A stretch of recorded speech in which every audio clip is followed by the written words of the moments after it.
Did you ever hear the past asking questions through a shuttered window, as if it kept a secret you once lived? Tonight we will live a life of weird medieval rules that existed for really good reasons. A hush of parchment and frost, a bell braided with dust. A single rose pressed beneath a ruler's palm. This is the lattice of laws that once kept small towns breathing. But before we begin this journey, don't forget to subscribe this channel and comment name of your hometown.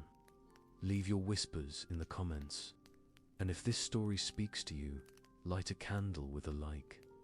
Now, get comfortable. The past is waiting in the first hour of memory. The road itself was sacred, not from myth, but from need. A cart that thundered at midnight could smother an infant's breath or start a thatch fire with a spark. So ordinances that barred heavy loads after dusk were not caprice, but a careful hand against ruin.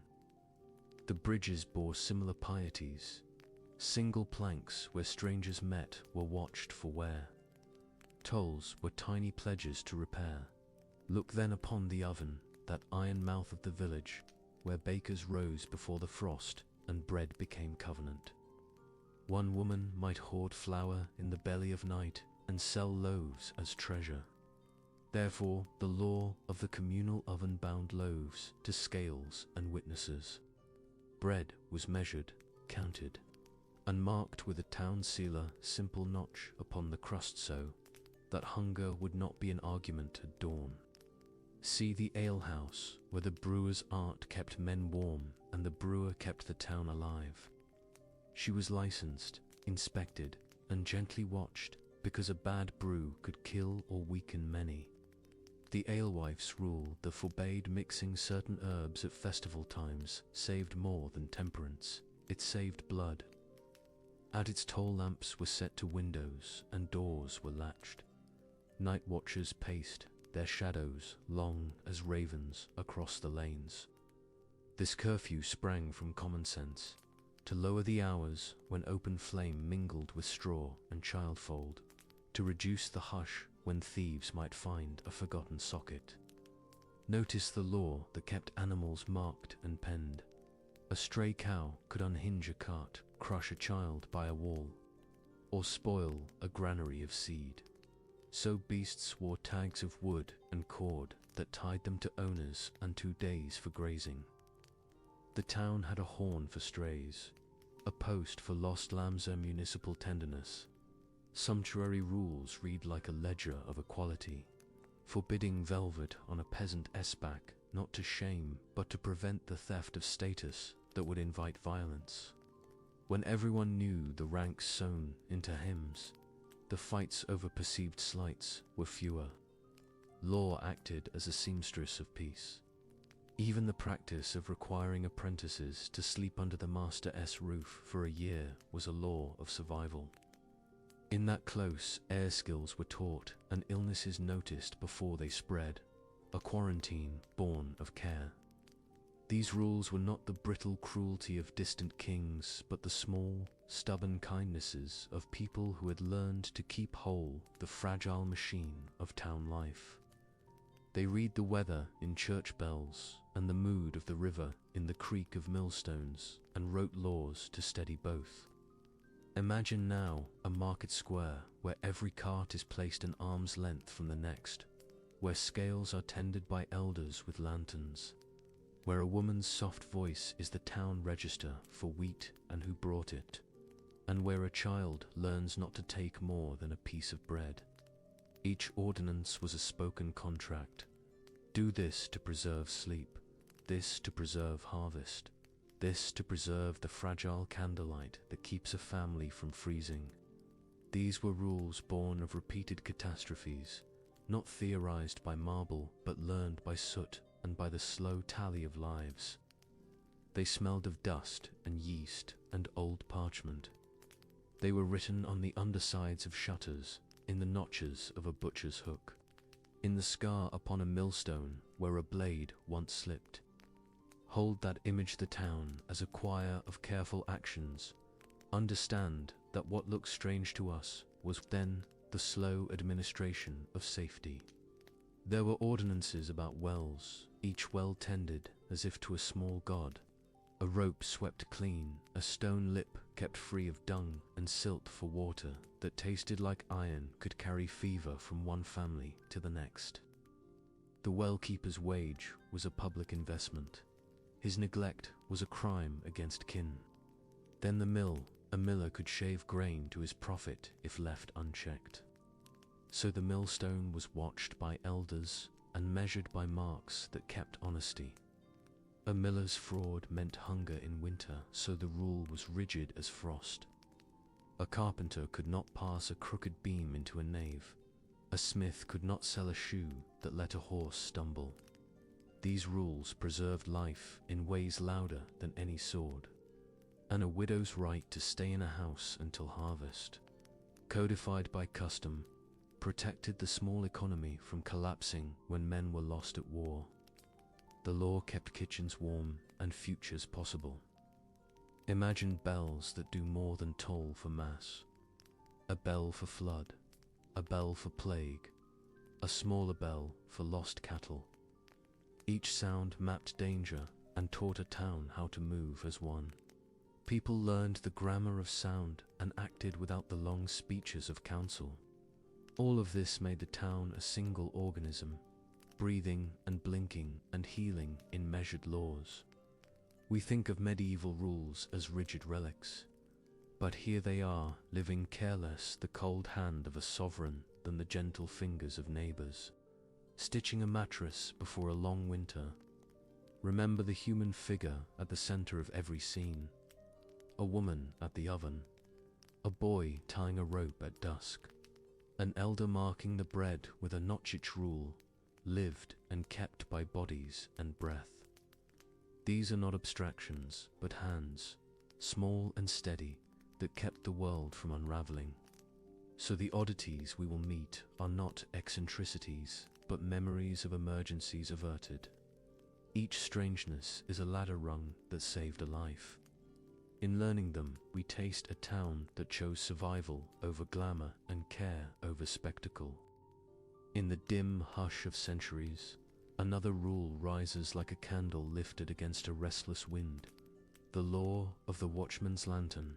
In every medieval town, a single human figure walked the lanes at night, lantern held at his chest, the small flame trembling like a tired heartbeat. This man, always centered in the world he guarded, moved between shuttered homes and market stalls with deliberate slowness. For the lantern was not only light, it was law. At a time when darkness swallowed distance and a single spark could reduce a lifetime labor to ash, the watchman's flame served as a roaming covenant between sleep and survival. He was sworn to carry it uncovered, to let the wind test its strength, because a hooded lantern could hide a thief or shield a guilty man from notice. The rule seems strange now, but then it meant that every face that met his light met the truth of the night without disguise. A lantern allowed the town to breathe.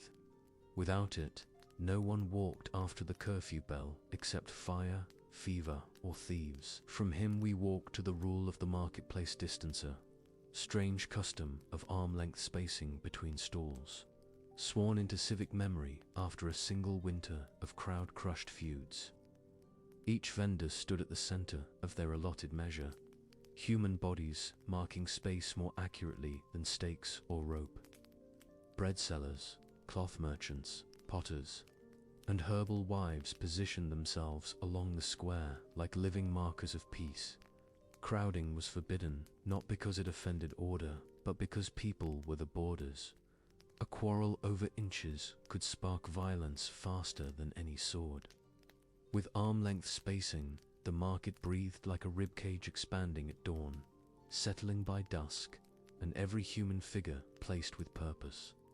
Even the children learned the measure by pressing palms outward, turning their bodies into quiet rulers of the civic world. These distances seem quaint now, but they were woven from long memories of broken carts, spilled harvests, and bruised dignity. There was another, stranger law, the washing of tools before sunrise.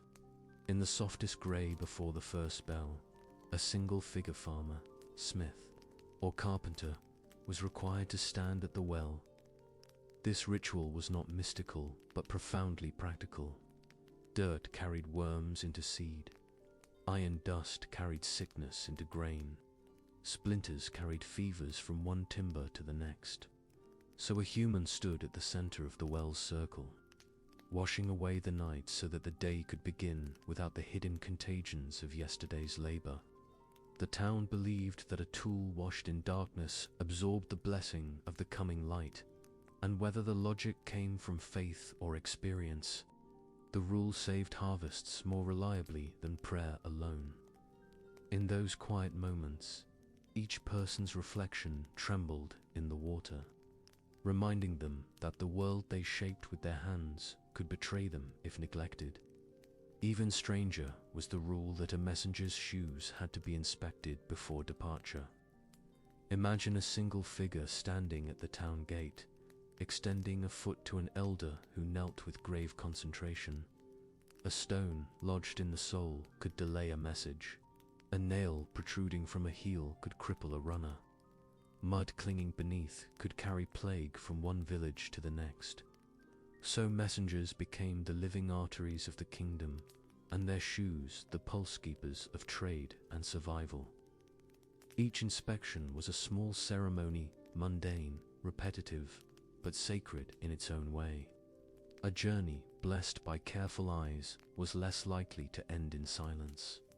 And silence was the most feared outcome of all. Then came the rule of the river crossing. Only one human could stand at the center of the ferry at a time. The ferryman, always steady at the oar, would gesture to the traveler to remain still while the water heaved beneath. It was not superstition, it was balance. Rivers changed character with the seasons. Melted snow made them unpredictable. Winds twisted their surface like wrinkled parchment. A misplaced shift of weight could overturn the entire vessel, drowning not only the rider but the goods meant for market, the letters meant for distant kin, the herbs meant for healing wounds. So the rule held firm. One figure centered, one figure balanced, the ferry moving like an oath across the breadth of the water. We arrive finally at the rule of the morning bell, a law so strange and gentle it feels like the softest relic of humanity. At first light, a designated figure, often an elder or a widow, stepped into the square and rang a small bronze bell. This bell was not for worship or warning. It was for counting the living. When the bell rang, every household opened a door, lifted a shutter, or simply stepped where they could be seen. A head bowed at the doorway, a hand raised.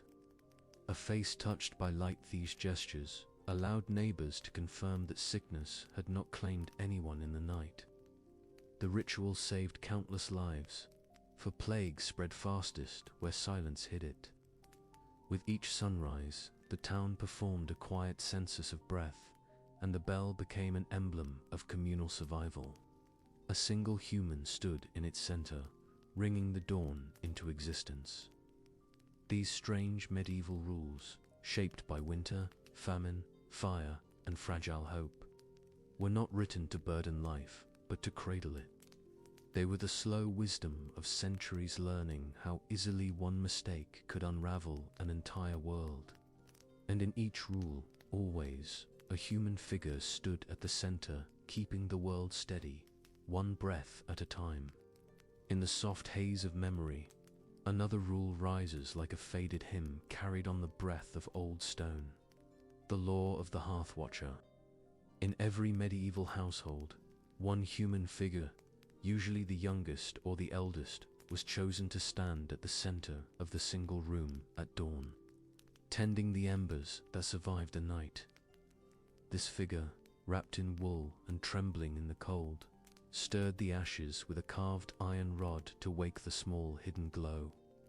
It was forbidden to let a fire die completely, for a dead hearth meant a dead day. No warmth for bread, no heat for tools, no safe flame to carry through dark corridors of winter. And so, the rule bound families to vigilance, requiring one body to wake before all others so the ember could breathe.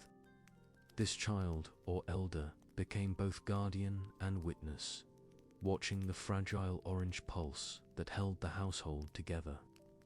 The strangeness of the rule fades when one understands that in a world governed by frost, a single ember was wealth, protection, and continuity.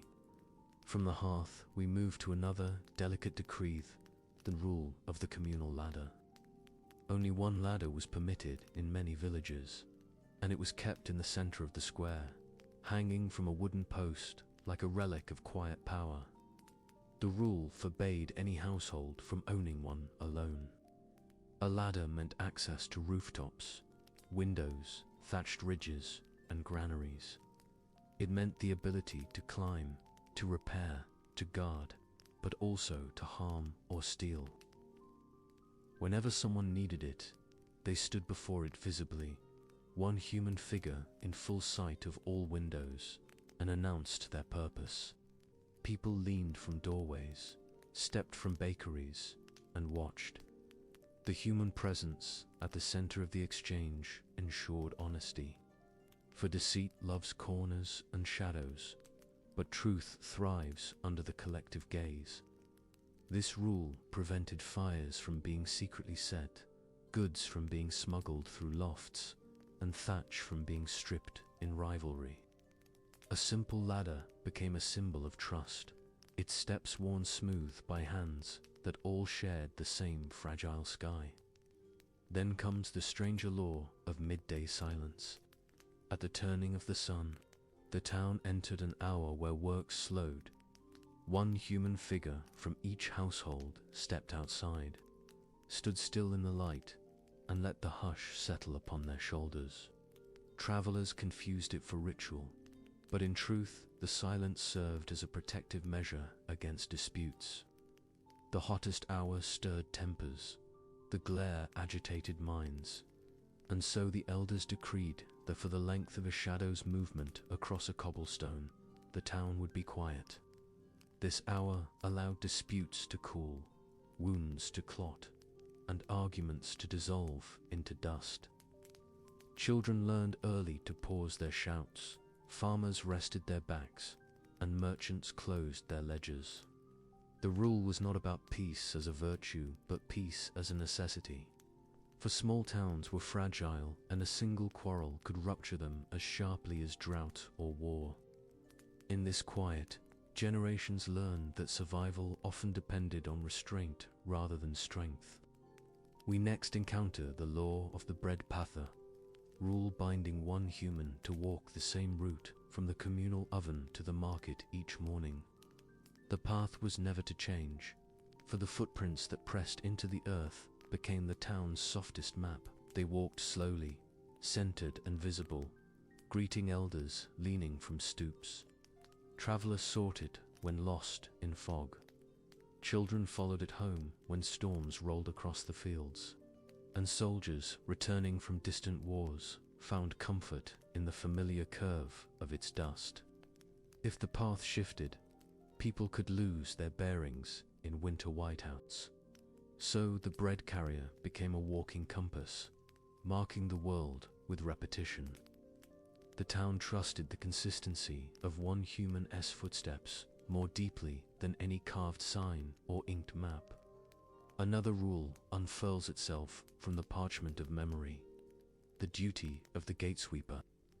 Each morning, as dew clung to iron hinges, a lone figure stood at the threshold of the town gate, sweeping dust, snow, or fallen leaves from its mouth. A clear gate revealed footprints, those arriving, those departing, and those who lingered with intentions unknown. Trackers could read the softness of a heel print, the urgency of a stride, or the weight of a traveler's burden from the marks. The rule ensured that no threat entered unseen and no friend left unnoticed. The sweeper's quiet work protected the town from raids, thefts, and sudden disappearances. When the gate was clean, the world made sense. When it was cluttered, fear whispered through the streets, like a hidden draft. Thus, the gatesweeper, centered in the open sun, became the first and last guardian of every day. And then, perhaps the strangest law of all, the rule of the unlit candle at funerals. A single human figure, often the closest kin, walked at the center of the procession, holding an unlit candle of pale beeswax.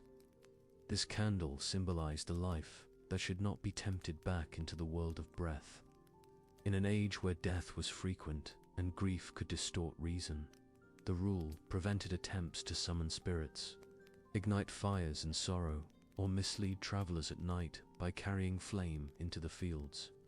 The unlit candle became a pledge of release, a way to honor the dead without calling them home again.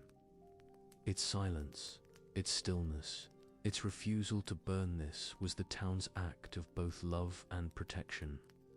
The figure carrying it embodied the delicate balance between mourning and letting go. These rules seem strange from the distance of centuries. Yet when held to the light, they reveal a tenderness that modern life often forgets. Each one placed a human being at the center of its purpose, as if the laws understood what people needed, even when people themselves did not. They were not commandments carved by kings, but gentle agreements made between weather, hunger, fire, and hope.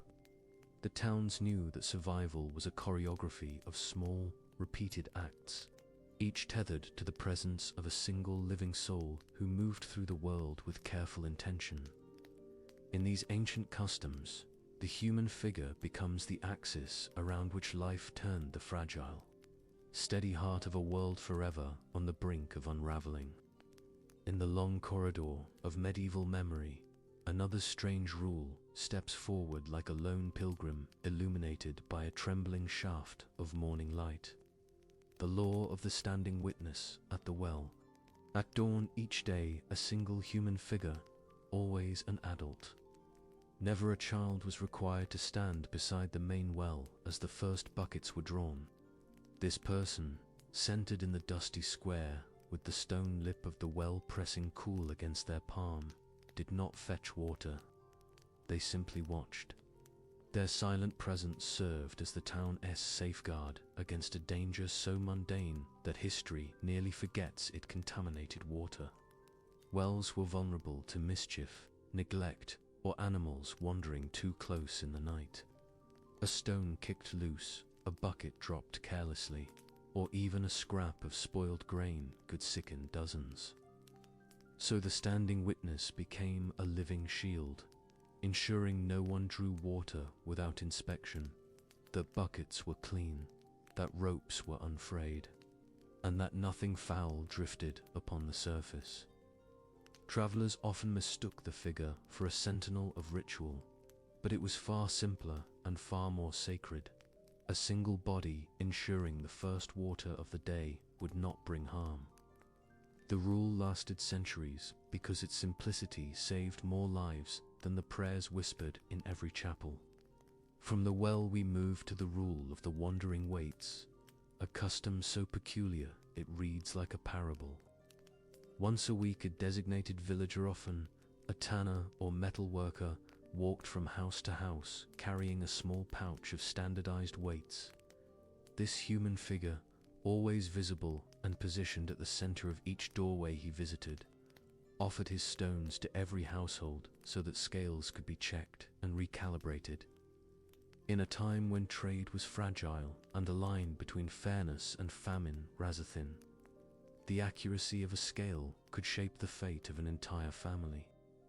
If a weight drifted even slightly, grain could be stolen by error, wool undervalued, or medicine mismeasured. And so the wandering weights ensured that measurement itself remained honest.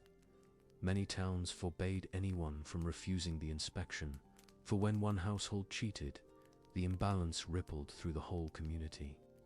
The weights, small and cold in the palm, became instruments of quiet justice, and the man who carried them became a guardian not of law but of equilibrium, walking slowly beneath the thatched eaves, reminding everyone that fairness was something you maintained with your hands, not your intentions. Next comes the rule of the road, S middle shadow an ordinance that instructed every traveler entering or leaving a town to walk directly down the center of the road for the first 100 steps. This rule seems odd until one imagines the narrow medieval lanes where homes leaned over the street like old friends whispering. Shadows were thick along the edges, and dangers hid easily in the seams of walls. Thus, a single human figure, centered in the middle of the path, visible to guards and neighbors alike, became a deterrent to crime and confusion. By walking that middle line, a traveler revealed whether they carried goods, tools, or intentions unknown. It protected the traveler as well, for wild dogs, loose livestock, or collapsing walls posed threats in the crowded margins. The ritualized path of the 100 steps allowed the town to read a person long before they reached the market square. In winter, when snow masked the ground, the footprints of the centered traveler marked safe passage for others. The rule turned an ordinary walk into a corridor of quiet safety, held upright by the simple fact of a visible human body moving through the open day. We encounter also the rule of the distant fire, a decree requiring that any household intending to burn, brush, chaff, or refuse must send one human figure to the highest visible point near the village, often a hill or tower rand. Stand there with a raised branch or staff as the fire burned below. This sentinel, silhouetted against the shifting sky, signaled to the town that the blaze was controlled, intentional, and harmless.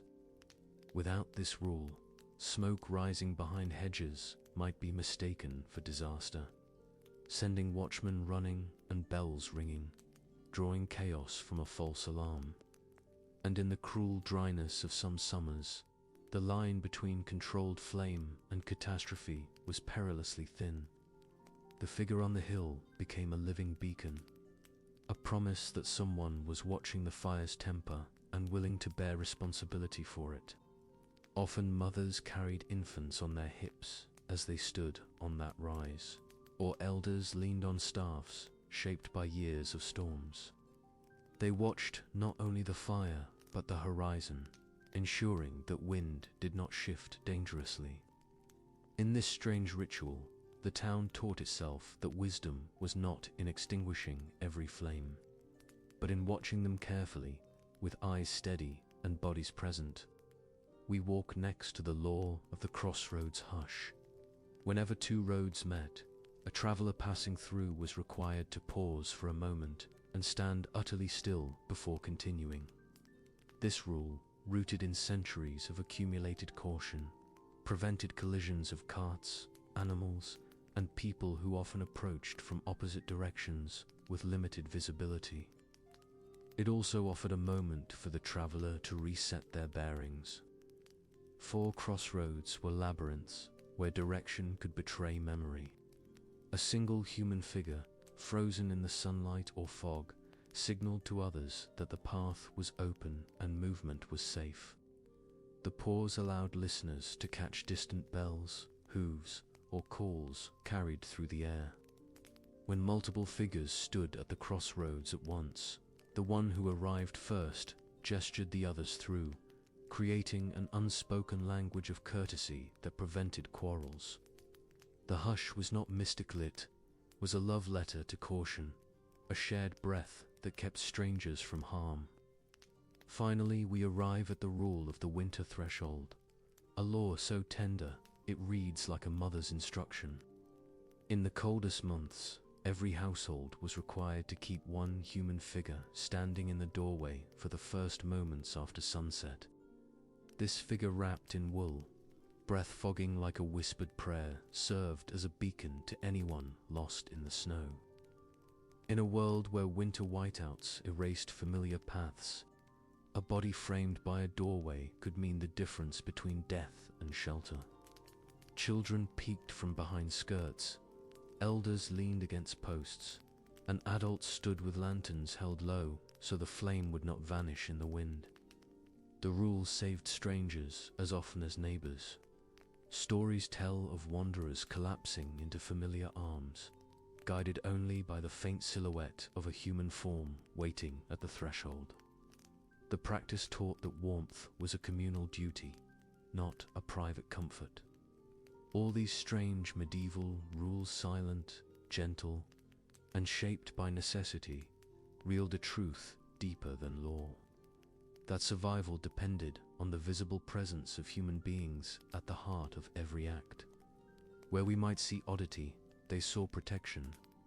Where we see ritual, they saw wisdom etched into daily breath.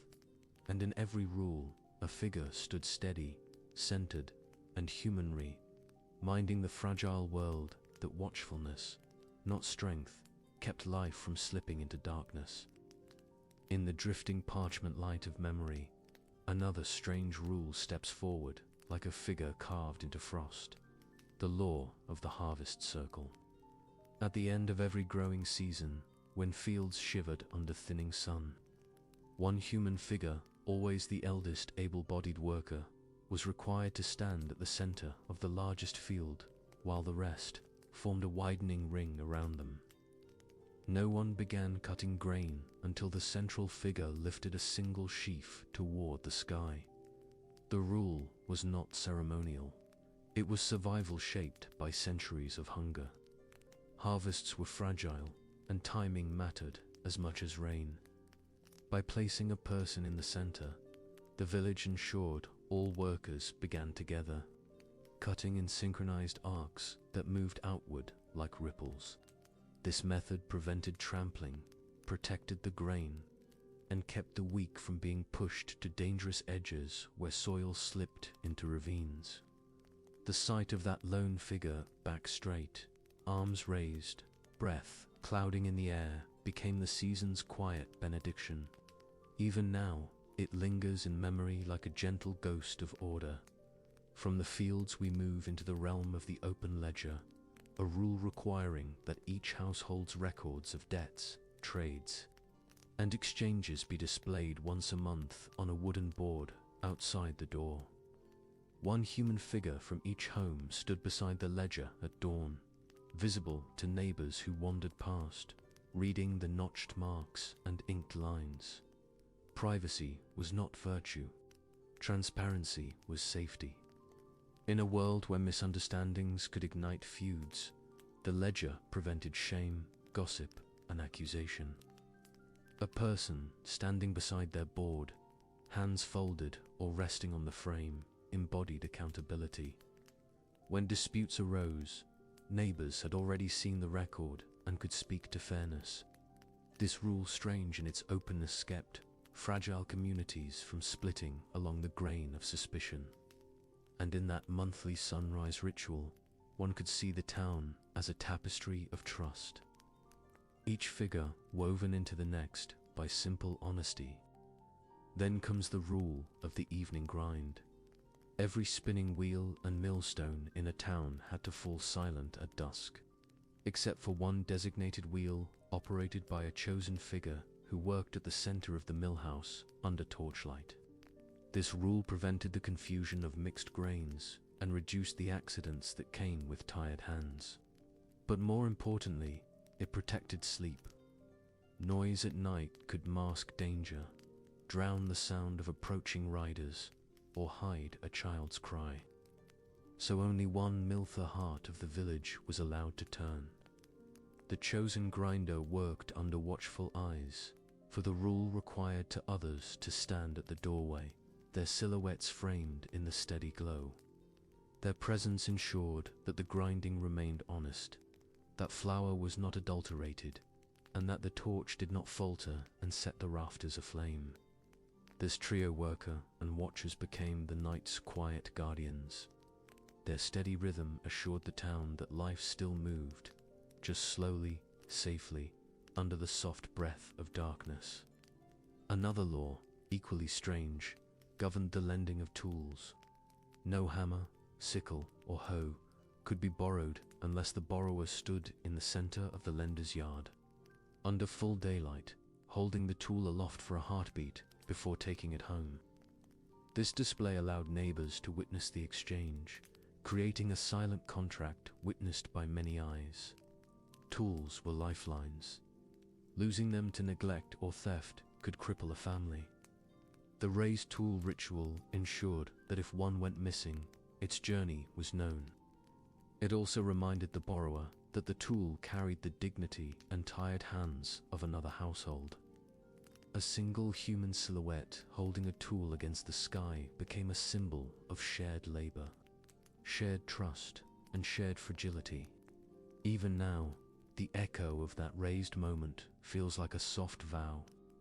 We wander next to the rule of the midday cloak, a requirement that travelers entering town must remove their outer cloak and drape it over their arm for the first 50 steps past the gate. The rule had nothing to do with fashion. It was a safeguard against hidden weapons. Cloaks, concealed blades, stolen goods, even sick animals. But when folded across the arm, the cloth revealed the traveler's shape, intent, and burden. Guards could read posture, weight, and movement. Townsfolk could see whether someone came in peace or desperation, and travelers themselves felt the reassurance of exposure when all are visible. Fear fades. The human figure, stripped of shadow and layered cloth, walked openly into community. The rule taught that vulnerability was the first step toward belonging. Next, the law of the threshing floor as solitude. Only one human figure was allowed to stand on the threshing floor at a time, striking grain with flails as others watched from the perimeter. The rule prevented chaos, for overlapping flails could injure, blind, or cripple. But beyond safety, it honored the rhythm of labor. A single figure in the center, surrounded by patient witnesses, created a cadence that guided the entire harvest season. Each person waited their turn, learning by watching. The dust rose in golden clouds, the sunlight caught in floating husks, and the steady tap of flail on grain sounded like a heartbeat echoing through the season. This solitary labor became a symbol of patience and shared contribution, each person stepping forward only when the last step had settled into silence. And finally, we arrive at the rule of the winter messenger's pause. Any messenger returning to town during deep winter was required to stop at the first sight of the church steeple and stand still until a watcher from the gate acknowledged him with a raised hand. This practice prevented the accidental spread of illness. Winter fevers traveled silently, carried in breath and sweat. By pausing at a distance, the messenger announced his presence without endangering others.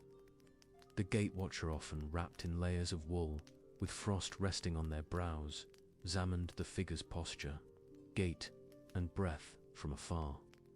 If the messenger wavered or leaned heavily, the town prepared quarantine. If he stood firm, the gates opened. That small pause, that simple stillness, protected homes from unseen death.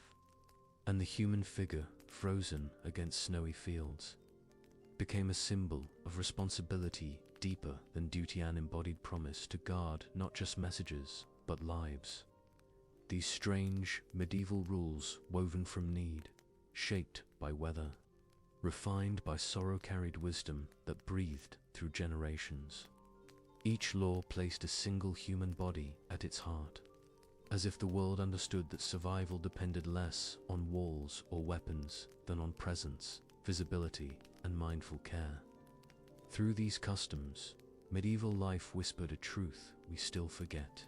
In every fragile moment, it is the human figure at the center, steadfast, visible, attentive, that keeps the world from unraveling into silence. In the fading breath of the medieval world, another rule rises like a quiet ember in the dark, the law of the evening count at the granary. As the last light of day slid across the wooden beams, one human figure, often chosen by rotations, stood in the center of the granary floor with a small wooden rod in hand. Around them, others formed a distant ring. watching in stillness as the central figure tapped each sack of grain with slow, reverent precision.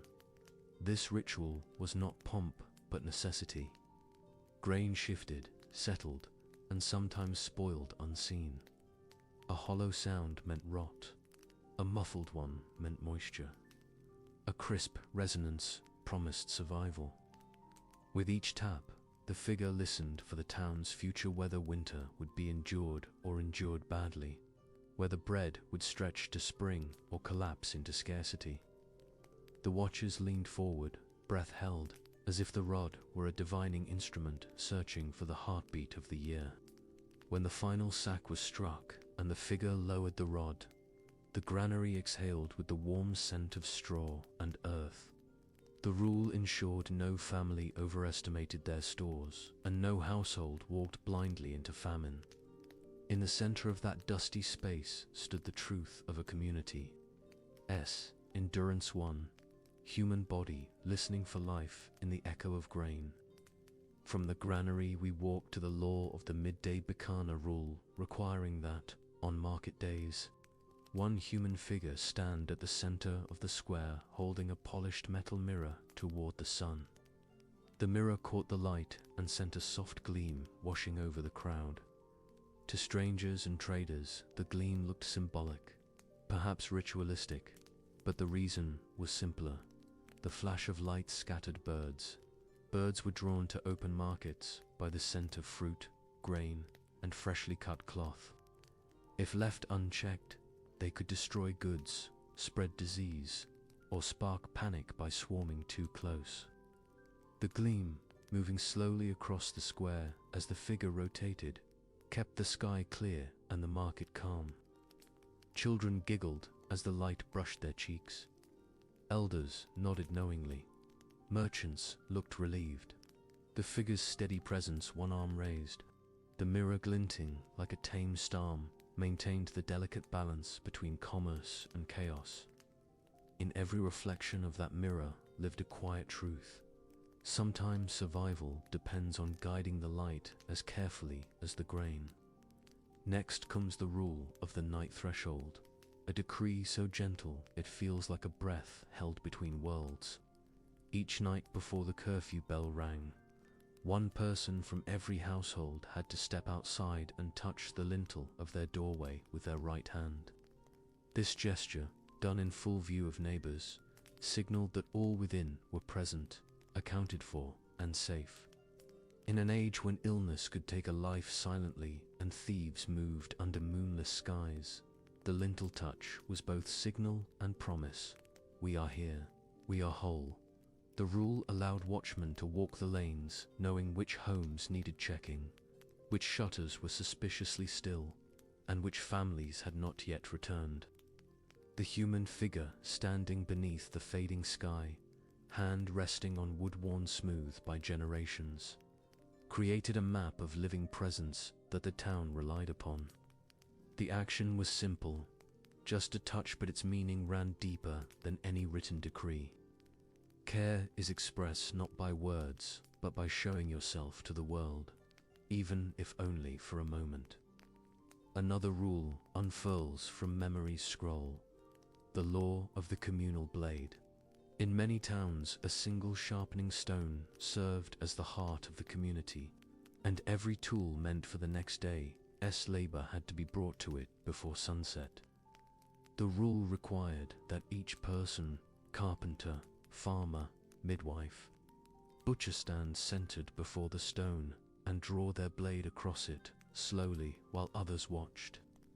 This ritual prevented the quiet dangers of dull edges, botched woodwork that collapsed unexpectedly, sickles that tore rather than cut, knives that slipped and wounded their holders.